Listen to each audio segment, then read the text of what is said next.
Perkenalkan, nama saya Alfian Saputra dari kelas 10 TKJ A. Saya akan menceritakan tentang Imam Syafi'i. Kita membahas tentang Imam Syafi'i. Beliau lahir di Gaza, Palestina pada tahun 150 Hijriah 767 Masehi. Beliau wafat di Mesir pada tahun 204 Hijriah 819 Masehi. Imam Asy-Syafi'i dilahirkan pada tahun 150 bertepatan dengan tahun Imam Abu Hanifah meninggal dunia. Bahkan sebagian ahli sejarah ada yang mengatakan bahwa beliau lahir pada malam meninggalnya Abu Hanifah. Mungkin anak Idris bin Abbas bin Utsman bin Syafi'i, dan termasuk keturunan Rasulullah DIABDU Manaf.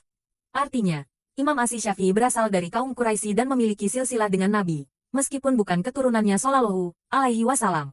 Imam Asy-Syafi'i nama Abu Abdillah dan nama Nashirus Sunnah, pembela sunnah.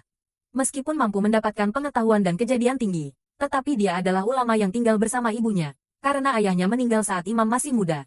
Sang Imam tumbuh besar di Mekah meski lahir di Gaza sebab, di usia 2 tahun, ibunya membawanya untuk menetap di Mekah.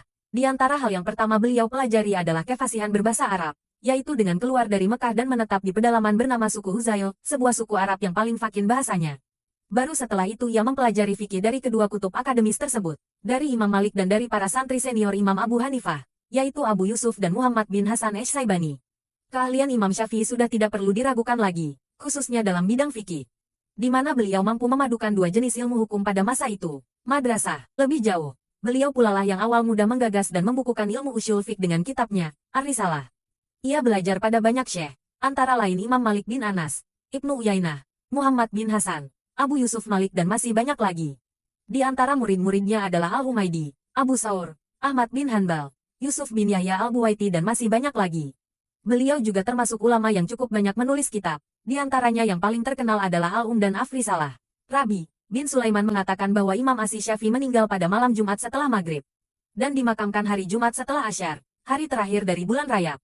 Ketika kami pulang dari mengantar jenazahnya, kami menyaksikan hilal bulan Sya'ban 204 dalam usia 54 tahun. Semoga Allah memberikan rahmat yang luas kepadanya. Amin.